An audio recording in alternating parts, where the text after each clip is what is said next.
ওষুধ খাওয়ার সময় বিসমিল্লাহ বলবেন কিনা।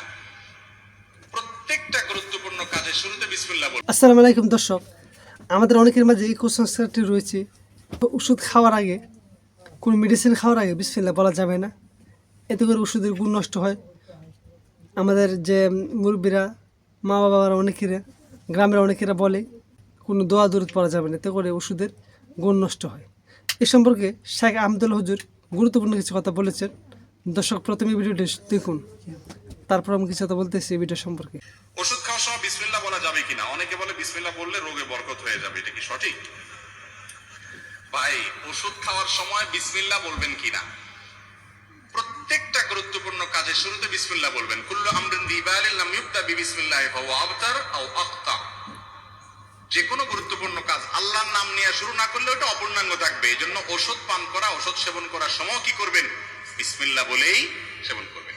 বিসমিল্লাহ পড়লে রোগে বরকত হবে কেন? ওষুধে না বরকত হবে? আপনার নজর ওইদিকে গেছে কেন? বরকত হবে কিসে? ঔষধে। ঔষধে বরকত হওয়া মানে ওষুধে কল্যাণ হওয়া। ওষুধে কল্যাণ হওয়া মানে রোগ ভালো হওয়া, ওইটা আরো ভালো হবে। তো এই যে বিসমিল্লাহ বলা ঠিক না ওষুধ খাওয়ার সময়, এগুলো মুরব্বীরা একসময় বলতো, এগুলোর কোনো ভিত্তি নাই। অনেকে আবার ওষুধ খাওয়ার একটা দোয়া বলে, আল্লাহ শাফি, আল্লাহ কাফি, আল্লাহ মাফি। শুনছেন নি?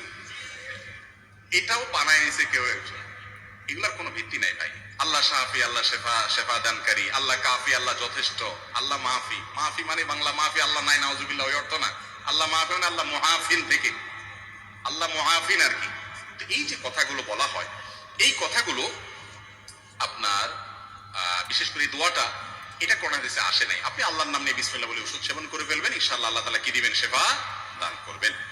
দর্শক, আপনারা শুনলেন শেখ আহমদুল্লাহ হুজুর এই সম্পর্কে এই গুরুত্বপূর্ণ কথা বলেছেন যে ওষুধ খাওয়ার আগে বিসমিল্লাহ বলা যাবে কিনা।